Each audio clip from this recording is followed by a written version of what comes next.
আসসালামু আলাইকুম এভরিওয়ান, কেমন আছেন আপনারা সকলেই? আশা করি বেশ ভালো আছেন। আমি আনিকা, আজকে চলে এলাম আবারও ফ্লাইয়াদ এভিয়েশনের চ্যানেল থেকে নতুন একটি ভিডিও নিয়ে। আজকের ভিডিওটির টপিক হচ্ছে আমাদের পবিত্র হেরাম শরীফ ক্লিনারের কাজ নিয়ে। তো আপনারা যারা দীর্ঘদিন থেকে ভাবছেন যে প্রবাসে গিয়ে অথবা স্পেশালি সৌদি আরবে গিয়ে একটি সুন্দর জব করতে, তাদের জন্য কিন্তু আজকের এই জবের কোনো বিকল্প নেই। কেননা আপনারা আমাদের মাধ্যমে যেতে পারছেন হেরাম শরীফ ক্লিনার হয়ে, এবং সেখানে কিন্তু আপনারা কাজের পাশাপাশি ইবাদতও করতে পারছেন এবং একটি অত্যন্ত পবিত্র জায়গায় আপনারা কাজটি করতে পারছেন। তাই যারা যারা এই হেরাম শরীফ ক্লিনারের কাজ করতে যেতে চান তারা আজকের সম্পূর্ণ ভিডিওটি না টেনে দেখবেন, কেননা আমি এখানে কাজের সুযোগ সুবিধা থেকে শুরু করে আপনার সকল রকমের ডিটেলস কিন্তু জানাবো এই ভিডিওতে। ফ্লাইয়াদ এভিয়েশন আপনার একটি বিশ্বস্ত সহযোগী। প্রিয় দর্শক, তাহলে চলুন এই সৌদি আরবের জব সংক্রান্ত তথ্যটি জানার আগে এক ঝলকে দেখে আসি সৌদির শাসন ব্যবস্থা সম্পর্কে। সৌদি আরবের রাজনীতি বা সৌদি আরবের সরকার পদ্ধতি মূলত একটি ইসলামিক রাষ্ট্র শাসন ব্যবস্থা। সৌদি আরব একটি সার্বভৌম আরব ইসলামী দেশ। এর ধর্ম ইসলাম। সৌদি আরবের ক্ষমতার উৎস কোরআন ও রাসূলের হাদিস এবং দেশের সব বিধান ও আইনের আলোকেই প্রণীত। সৌদির সরকার আল সৌদ নামক বিশাল রাজ পরিবারের দ্বারা নিয়ন্ত্রিত, যা অভ্যন্তরীণ দ্বন্দ্বের কারণে বহু ভাগে বিভক্ত হয়েছে। পরিবারটির সদস্যগণ হল সরকার অনুমোদিত প্রধান রাজনৈতিক কর্তা।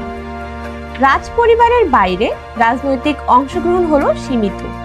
সৌদি আরব হলো পৃথিবীর দুটি একমাত্র দেশের মধ্যে একটি যাদের কোনো আলাদা আইনসভা নেই, অপরটি হলো ভ্যাটিকান সিটি। সৌদি আরবের আইনি ব্যবস্থা শরিয়া ইসলামিক আইনের উপর ভিত্তি করে কুরআন এবং ইসলামের নবী মুহাম্মদ সাল্লাল্লাহু আলাইহি ওয়াসাল্লামের সুন্নাহ থেকে প্রাপ্ত। মুহাম্মদ সাল্লাল্লাহু আলাইহি ওয়াসাল্লামের মৃত্যুর পরে ইসলামী পণ্ডিতদের মতৈক্য শরিয়ার উৎসের অন্তর্ভুক্ত। বর্তমান সৌদি আদালত ব্যবস্থাটি বাদশাহ আব্দুল আজিজ দ্বারা তৈরি করা হয়েছিল, যিনি 1932 সালে সৌদি আরব রাজ্য প্রতিষ্ঠা করেছিলেন এবং 1927 সাল থেকে 1960 সালের মধ্যে পর্যায়ক্রমে দেশে প্রবর্তন করা হয়েছিল। এতে সাধারণ এবং সংক্ষিপ্ত শরিয়া আদালত রয়েছে, যার সাথে মোকাবিলা করার জন্য কিছু প্রশাসনিক ট্রাইব্যুনালও রয়েছে। সৌদি আরবের রাজধানীর নাম রিয়াদ, এর মুদ্রার নাম হলো রিয়াল। প্রিয় দর্শক, এতক্ষণ আমরা দেখলাম সৌদি আরবের শাসন ব্যবস্থা সম্পর্কে। এখন চলুন জেনে নিই সৌদি আরবে আমরা যে কাজটা দিচ্ছি অর্থাৎ হেরাম শরীফ ক্লিনার, তার সম্পর্কে কিছু তথ্য। যেহেতু আমরা সকলেই জানি যে মুসলিমদের জন্য অত্যন্ত পবিত্র এবং ভালোবাসার একটি স্থান হচ্ছে পবিত্র হেরাম শরীফ বা কাবা শরীফ, এবং অনেকেরই কিন্তু আমাদের ইচ্ছে থাকে যে আমরা জীবনে একবার হলেও সৌদিতে গিয়ে আমরা কাবা শরীফ পরিদর্শন করব।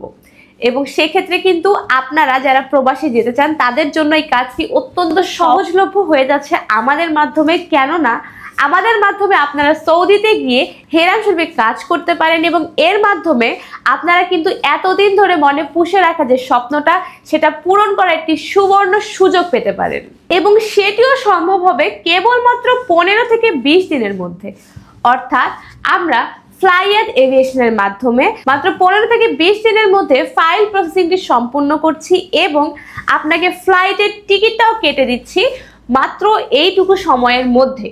তো আপনারা যারা যারা হেরাম শরীফ ক্লিনারে কাজ করতে যেতে চান সৌদি আরবে, তাদের কিন্তু আমাদের এই প্রতিষ্ঠানে আসার কোনো বিকল্প নেই, এবং সামনেও কিন্তু আসছে আমাদের পবিত্র মাহে রমজান। তো আপনারা যদি এই গুরুত্বপূর্ণ সময়টি সেই পবিত্র স্থানে কাটাতে পারেন, সেটি কিন্তু আপনাদের জন্য হতে পারে একটি বিশাল বড় ব্যাপার, এবং সেই সুযোগটা কিন্তু করে দিচ্ছে আমাদের প্রতিষ্ঠান ফ্লাইয়াদ এভিয়েশন। আমরা বর্তমানে ফেব্রুয়ারির 10 তারিখ পর্যন্ত ফাইল জমা নিচ্ছি এবং ইতোমধ্যে প্রচুর পরিমাণে ফাইল কিন্তু আমরা রিসিভও করেছি। তাই আপনারাও যারা এই শর্ট টাইমের মধ্যে যেতে চাচ্ছেন সৌদি আরবে, তারা একদমই সময় নষ্ট না করে আপনার ফাইলটি নিয়ে চলে আসুন ফ্লাইয়াদ এভিয়েশনে। এবার চলুন জেনে নেই যে আপনারা সৌদি আরবে এই হেরাম শরীফ ক্লিনার হিসেবে যেতে চাইলে কি কি সুযোগ সুবিধা পাবেন এবং কি কি ডকুমেন্টস প্রয়োজন হবে। হেরাম শরীফ ক্লিনার হিসেবে কাজ করতে গেলে আপনার ডিউটি টাইম হবে 10 ঘন্টা এবং চাইলে কিন্তু আপনি ওভারটাইমও করতে পারবেন। এখানে খাবার নিজের এবং থাকা ও ইকামা বহন করবে কোম্পানি থেকে। এক্ষেত্রে আপনার বেতন হবে 1000 রিয়াল। প্রিয় দর্শক, হেরেম শরীফ ক্লিনার হিসেবে কাজ করতে চাইলে কিন্তু একটা বয়স রেঞ্জের মধ্যে আপনাকে থাকতে হবে এবং সেটি হলো 21 থেকে 35 বছর বয়স। আপনার বয়স যদি কেবলমাত্র 21 থেকে 35-এর মধ্যে হয় তাহলেই কিন্তু আপনি সৌদি আরবের জন্য অ্যাপ্লাই করতে পারবেন, আদারওয়াইজ করতে পারবেন না। এবার চলুন জেনে আসি সৌদির জন্য আপনার কি কি ডকুমেন্টস প্রয়োজন হবে। এবং ডকুমেন্টসগুলো হলো পাসপোর্ট প্রয়োজন অরিজিনাল, যার মেয়াদ থাকতে হবে কমপক্ষে 2 বছর। এরপর প্রয়োজন হবে আপনার এনআইডি কার্ডের কপি এবং 6 কপি ছবি পাসপোর্ট সাইজের ল্যাব প্রিন্টেড এবং হোয়াইট ব্যাকগ্রাউন্ড। এরপরে প্রয়োজন হবে আপনার মেডিকেল আসার পরের পুলিশ ক্লিয়ারেন্স পেপার এবং ফিঙ্গার ট্রেনিং সার্টিফিকেট। প্রিয় দর্শক, এছাড়াও যদি আপনার কোনো শিক্ষাগত যোগ্যতা বা অভিজ্ঞতার সনদপত্র থাকে সেটিও কিন্তু আপনি সাথে করে নিয়ে আসতে পারেন। সো মাত্র এই কয়টা ডকুমেন্টস থাকলেই কিন্তু আপনারা ইজিলি অ্যাপ্লাই করতে পারবেন আপনাদের পছন্দের জব হেরাম শরীফ ক্লিনারের জন্য। তাই দেরি না করে এই ডকুমেন্টসগুলো গুছিয়ে ফেলুন এবং ঝটপট সেটি ফাইল আকারে নিয়ে চলে আসুন আমাদের ফ্লাইয়াদ এভিয়েশনের অফিসে। ফ্লাইয়াদ এভিয়েশন অনেক দ্রুত সময়ের মধ্যে আপনার ফাইলটি রিসিভ করে সেটি প্রসেসিংয়ের কাজ শুরু করে দিবে এবং তার রেজাল্টও কিন্তু আপনারা পেয়ে যাবেন খুবই কম সময়ে। তো প্রিয় দর্শক, আজকের ভিডিওটি এ পর্যন্তই। আশা করি ভিডিওটি বেশ ভালো লেগেছে এবং বেশ হেল্পফুল হয়েছে যারা সৌদিতে যেতে যাচ্ছেন। তো যদি ভিডিওটি ভালো লেগে থাকে তাহলে অবশ্যই একটি লাইক দিতে ভুলবেন না এবং চ্যানেলটি সাবস্ক্রাইব করতে ভুলবেন না। আমরা ইউরোপ এবং মিডল ইস্টের যে কোনো তথ্য এই চ্যানেলে প্রোভাইড করি সবার আগে।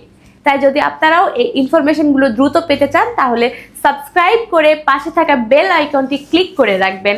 আপনার ফোনে নোটিফিকেশন চলে যাবে সমস্ত রকমের আপডেটের। দেখা হবে পরের কোনো ভিডিওতে পরের কোনো টপিক নিয়ে। ততদিন পর্যন্ত সকলে ভালো থাকবেন, সুস্থ থাকবেন এবং নিরাপদে থাকবেন এবং অবশ্যই ফ্লাইয়াদ এভিয়েশনের সঙ্গেই থাকবেন। ধন্যবাদ।